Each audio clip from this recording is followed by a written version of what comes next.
list. Tawagin naman natin si Congresswoman Tita Malu Nicala. Sa Kongreso, sakto ka sa vendors party list. Magandang umaga po sa lahat po na nandito ngayon, Barangay 128. Magandang umaga po. Hello! Yun. Lahat ba na nandito, taga Barangay 128? Uy, congratulations. Salamat po sa pagbibigay niyo po ng oras sa amin ngayon dito. And syempre, bago ko mag-umpisa, lubos ako magpapasalamat sa ating napakasipag, napakabait, at nakita niyo naman kung gaano ka-progresibo ang Barangay 128. Dahil po sa ating napakasipag at syempre, napakagwapo na ating Barangay Chair, Sir Chairman Bobby Hernani po. Ayan. Ang ating magiging konsyal po ng bayan sa susunod na taon. Tama po ba? Yun. Kaya ako na malakas na sagot. Tama po ba? Yun. Ang sarap naman pakinggan. Salamat po ng marami. Siyempre, papasalamat din po ako sa pagtulong sa atin at napaka-supportive natin ng mga SK. Sino mga kabataan dito ngayon? Ayan, sa ating SK Chairwoman, sa ating kay Ma'am Angelica Hulal. Kilala niyo po siya, di po ba? Pag-umikot ako lagi dito, magiging kasi nila ako. Tama? Eh, siyempre sa ating sa mga kagawad po ng ating barangay. And isa-isahin ko na po para sigurado.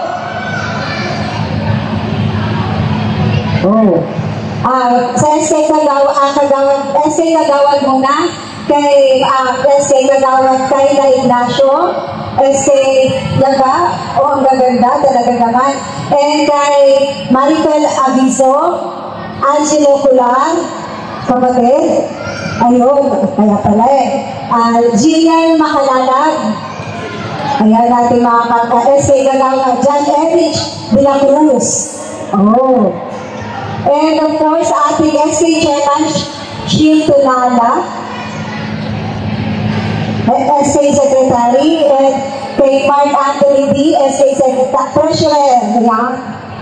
Dito na ako dapat didikit Kay Ma'am Ria Mac Casey Daguman, SK Assistant Secretary, and kay Arlie de la Cruz, Barangay Admin, Emilio C. Joven, Carlos Garcia, Willie Cobrada, Bien Benzina, Oscar Canlas, dahil napakainit na pagtanggap ninyo mga kababayan natin dito sa Barangay 128 and Zone 10. Salamat po na marami.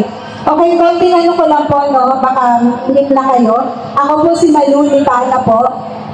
Ako po ang first nominee, and ako din po ang chairman, ako din po ang founding chairman po ng Vendors Party List po. Familiar na po ba kayo sa Vendors Party List? Okay, basta party list? Yung po ay number 67 po, tatandaan nyo po, ang iisa na po laging ang pipiliin po natin sa party list. Huwag po kayo pipiliin ng dalawa at yung po ay mawawalang pisa po, masasayang po ang inyong mga boto pag naglagay po kayo ng dalawa. Dapat isa lang po. Anyway, ako po si Malu Nicala, ako po ay taga Masbate, ako po ay Bisaya po. Ako ay isang Masbatenya. And ako po ay nakipagsapan na rin dito sa Metro Manila nung araw. At ako po ay katulad din po ni Diwata, nag-umpisa din po sa baba. Kung si Diwata po ay nag-umpisa siya sa pagtitinda-tinda ng, ano yung mini-mart mo? Diwata, mini-mart, mga kuning-kuning, mga sigarilyos o kuning sila ng tinda po. No, yun ang tinda niya, mga kuning-kuning. Sino nakakakilala ng kuning-kuning na yun?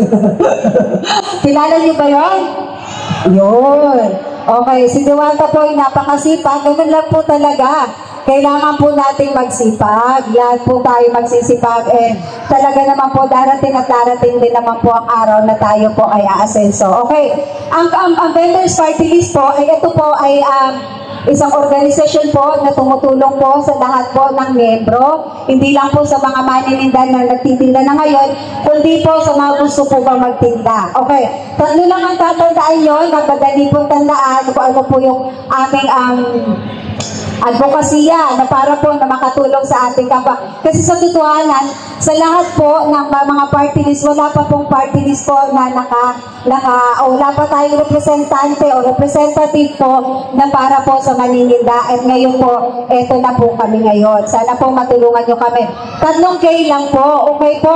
Number 1 po, kailangan po mabigyan namin ng kapakanan. Opo, sa kapakanan po, kailangan maproteksyonan lahat po, katulad ng manininda. Katulad po sa lahat po ng bagay, kailangan po natin maproteksyonan ang lahat po ng manininda. Katulad po ni Diwata, kung nakikita nyo, nararanasan nyo kung paano kayo ihagis-hagis sa makipagpagdagulan, gano'n. Sa madaling sa makipagpagdagulan na wala tayong kakampi na tutulong sa atin. So sa Victor's Party List, yun po ang kanyang number 1 na gagawin para maprotektahan tayong lahat. Yeah, maproteksyonan tayo lahat, lalo na po syempre yung mga nangahagis o nagtatapon ng mga paninda natin. Pangalawa, syempre, maproteksyonan tayo. Syempre, kailangan mailagay tayo sa tamang lugar, mailagay, kasi minsan pag magiging prone tayo sa aksidente o sa kung anong sakit man. So, kailangan natin maproteksyonan, may ayos. Yan. Pangalawa po, napakahalaga po ng kalusugan. Kasi po, sa lahat po ng manininda, expose po tayo sa lahat ng sakit. Sa lahat, prone tayo sa mga sakit, naka-expose tayo sa araw, sa mga alikabok, o kung saan ang mga sakit po. Napakahalaga po na magkakaroon tayo, kami po sa Vendors Party List, lahat po ng membro, ito yung lahat po ng membro ng Vendors Party List, ay magkakaroon po tayo ng ID system, magkakaroon tayo na lahat po ng membro magkakaroon ng ID, kasi po tayo po ay tutulong sa bawat lokal na pamahalaan. Magtatayo tayo ng sarili nating satellite office na kung saan lahat ng miyembro pwede pumunta doon magpalamig, pwede makipag-usap at pwede po tayo humingi ng kung ano ang pangangailangan natin. Lalong-lalo na po sa kalusugan, napakahalaga po, nakalimitan, tayo po pag nagkakasakit po, kung saan-saan pa tayo lalapit, kung ano pa problema lalapitan natin, isa di pa po tayo nabibigyan. Ngayon po, pag kayo po ang miyembro ng party list po, ng Veterans Party List, magkakaroon po kayo ng ID na kung saan po magkakaroon ng Veterans Party List ng isang 2 o 3 na ospital po, ng magandang ospital syempre, maglalagak tayo ng pondo sa isang ospital na ito, na kung saan yung may miyembro po, papakita na lang yung ID na yun, ay tatanggapin po yun. Lalo na po, meron po tayo monitoring dyan, na ito, meron ka pang budget na ganito. Kasi yung budget po ng gobyerno, ilalagak na natin sa ospital na yun, nang sa gayon po, hindi na po tayo pupunta na kailangan nyo po nag-guarantee letter, na ganito, na kailangan nyo mag-deposit, ganito. So, kailangan nyo lang yung ID at ipapakita nyo, sample lang halimbawa sa pula, Makati. Kasi ano tayo ng ospital po, may budget tayo ng 5 milyon, 10 milyon. Ilalagay na natin doon po sa isang ospital.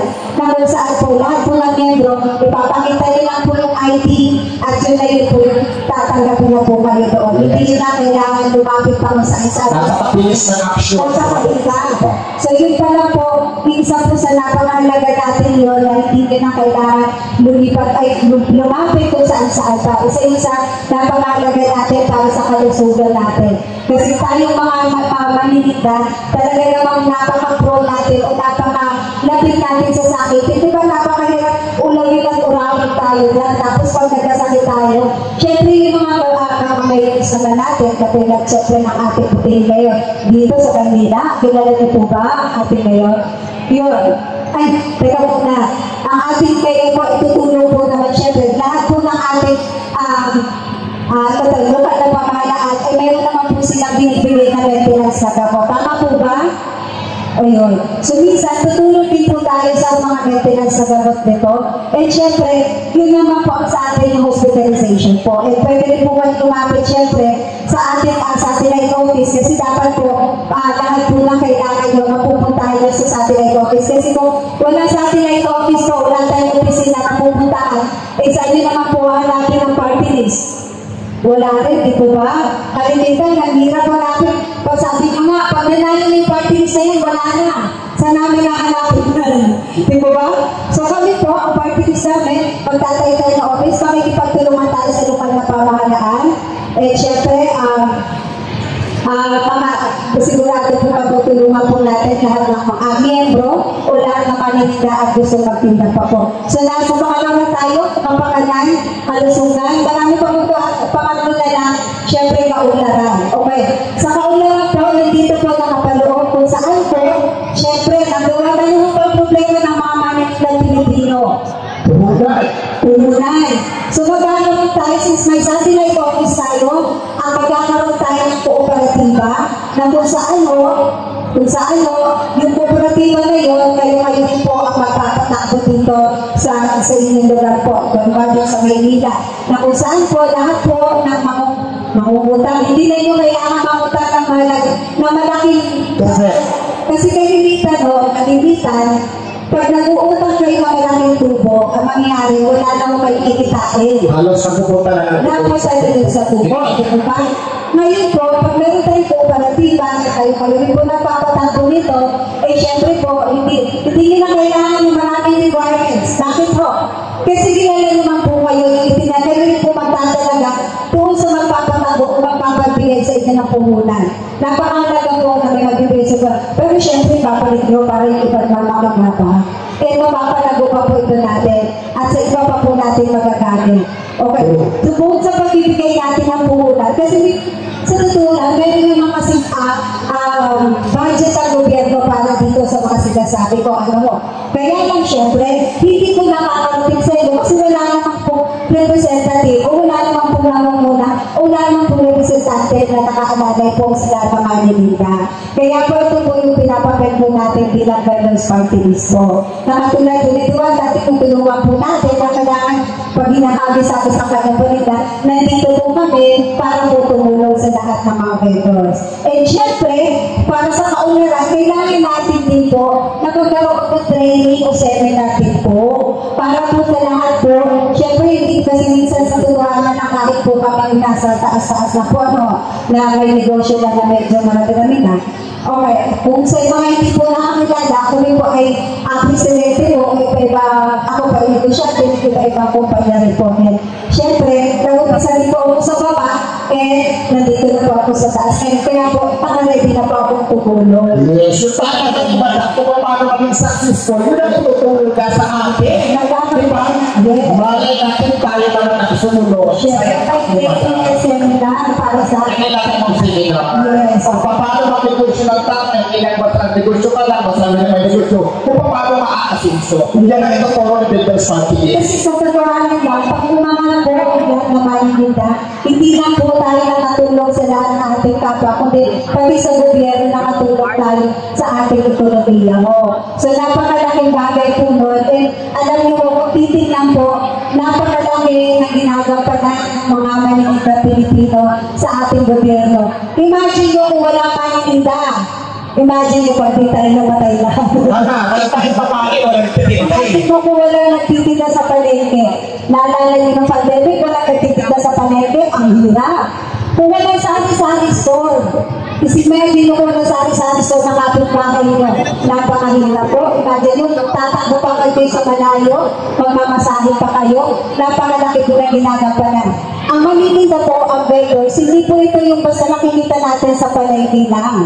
Ang vendors po ay katulad po ng mga isda, magsasaka, kasi sila po, mag-iisda sila, ibebenta sa merkado, sila po ay mga vendors din po. Sila po ay kasama natin vendors. O tama yung sabi ni Chairwoman kanina, ni SK, ni Ma'am Angelina, na ang servisyo din po, ay kasama din po sa vendors. Katulad po, na nagka-tricycle, sila po ay buwagita sa pamamagitan ng servisyo na nagka-tricycle. Sila po ay nagsisend din po as vendors po o maninda. So, imagine nyo po na wala ang vendors, kaya napakalaki po na ginagampanan na papel nito sa lipunan na kung saan nakalimutan ng gobyerno na ito ay bigyan ng representative. Kaya po nandito may ilang vendors party list po para po magabayan, matulungan lahat po ng maninda kasi sayang po may budget po ang gobyerno para dito sa maninda Pilipino na hindi po natin nagagamit kasi nga naman po wala pong representative po para dito. Okay po ba sa inyo yun?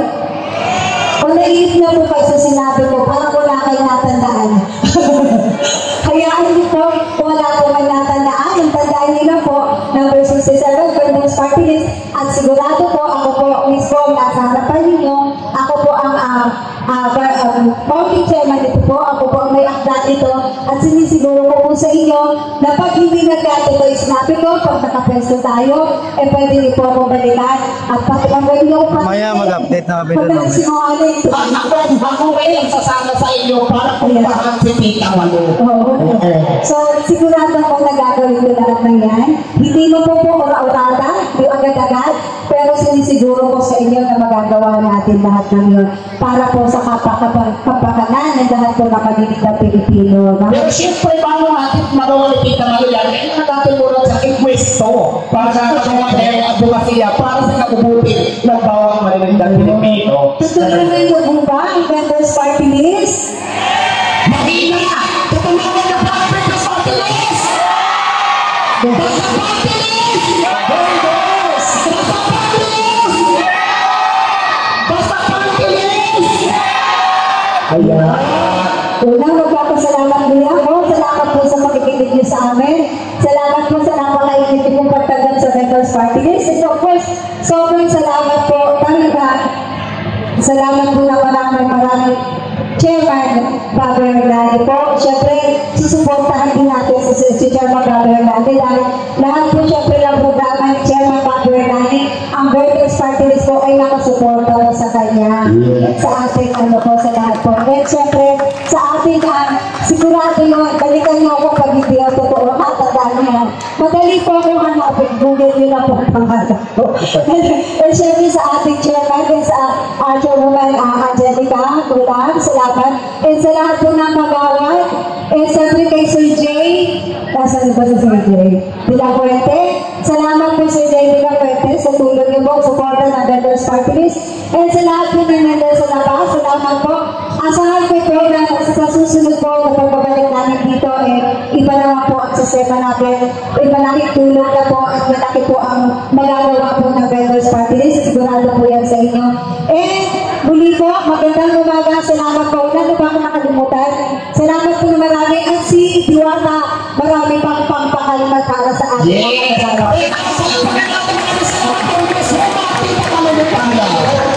Ang Vendors Party List